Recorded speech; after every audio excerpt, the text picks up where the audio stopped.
खेवलकर यांना पुण्यामध्ये ड्रग्ज पार्टीमध्ये अटक झाली। आता या प्रकरणाची इनसाइड स्टोरी एबीपी माझाच्या हाती लागली आहे। पार्टी करण्याची हौस असलेल्या प्रांजल खेवलकरांच्या संपर्कात काही दिवसांपूर्वी श्रीपाद यादव आणि निखिल पोपटाणी हे दोघे जण आले होते। या दोघांचीही पार्श्वभूमी गुन्हेगारी स्वरूपाची आहे। श्रीपाद यादववर याआधी बेटिंग प्रकरणात गुन्हे दाखल असून त्याला अनेकदा अटक देखील झाली आहे। तर निखिल पोपटाणी हा सिगरेटचा व्यवसाय करत असला तरी तो देखील बेटिंगच्या दुनियेत बुकी म्हणून ओळखला जातो। दोघांनी प्रांजल यांच्या मित्रामार्फत त्यांच्याशी ओळख वाढवली आणि ते प्रांजल खेवलकर यांच्या सर्कलचा भाग बनले। शनिवारी देखील हे दोघं पार्टीत सहभागी झाले। यातील श्रीपाद यादवच्या सांगण्यावरून 2 महिला तिथे आल्या आणि त्यापैकी एकीच्या पर्समध्ये अंमली पदार्थही सापडले। मंदार गोंजारी आपले प्रतिनिधी सध्या आपल्यासोबत आहेत। मंदार, श्रीपाद यादव आणि पोपटाणी हे दोघे जण खेवलकरांच्या संपर्कात कसे आले आणि या सगळ्या घटनेमागची इनसाइड स्टोरी नेमकी काय समोर आली आहे? मुळात हे आपण समजून घेतलं पाहिजे की हे सगळे पार्टी ॲनिमल आहेत। या सगळ्या लोकांना पार्टी करण्याची मोठी हौस आहे आणि विकेंडला सतत पार्टी या ना त्या ठिकाणी हे लोक करत असतात आणि या पार्टीच्या माध्यमातूनच प्रांजल खेवलकर यांच्या संपर्कामध्ये हे दोघे आले, किंबहुना प्रांजल खेवलकर यांच्यासोबत या दोघांनी ओळख वाढवली। प्रांजल खेवलकर यांचा पार्टी करण्याचा ग्रुप हा आधीपासून वेगळा आहे।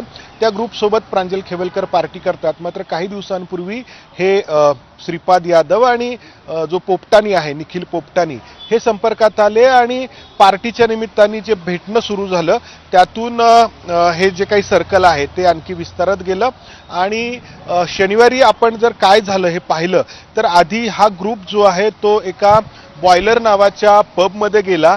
त्या ठिकाणी काही वेळ ते त्या ठिकाणी राहिले।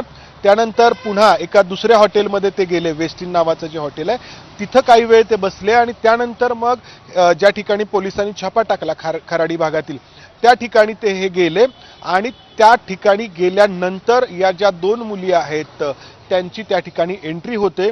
या 2 मुलींना त्या ठिकाणी बोलावण्यात आलं होतं। ज्या 2 मुलींपैकी एका मुलीच्या पर्समध्ये अंमली पदार्थ सापडले असा दावा पुणे पोलिसांनी केला आणि त्या आधारे या सगळ्या प्रकरणामध्ये कारवाईला सुरुवात झाली। त्यामुळं प्रांजल खेवलकरच्या संपर्कामध्ये हे जे दोघे आहेत निखिल पोपटाणी आणि श्रीपाद यादव हे कोणत्या कारणामुळे आले, ठरवून काही केलं गेलं का आणि या ज्या 2 मुली आहेत त्यावेळी त्या ठिकाणी कशा काही आल्या, त्यांना कोणी बोलावलं, जो काही माहिती मिळते ती श्रीपाद यादव यांनीच त्या 2 मुलींना त्या ठिकाणी बोलावलं होतं आणि त्यातून मग हा सगळा प्रकार घडला। त्यामुळं ही अशी सगळी पार्श्वभूमी आहे। अर्थात पोलिसांचा तपास सुरू आहे। या प्रकरणात आणखी अनेक गोष्टी उघड होणं बाकी आहे। त्या ठिकाणी अंमली पदार्थ जे सापडले ते नक्की कोणी आणले होते हे अजूनही पोलिसांनी स्पष्ट केलेलं नाही। त्यामुळं आणखी अनेक गोष्टींचा उलगडा होणं बाकी आहे। मात्र ही अशी पार्श्वभूमी आहे आणि हे दोघेही गुन्हेगारी पार्श्वभूमीचे आहेत। श्रीपाद यादववरती खूप गंभीर गुन्हे नोंद आहेत, त्याला याआधी अटक देखील झालेली आहे अनेकदा आणि जो निखिल पोपटाणी आहे तो देखील बेटिंगच्या दुनियेमध्ये बुकी म्हणून ओळखला जातो।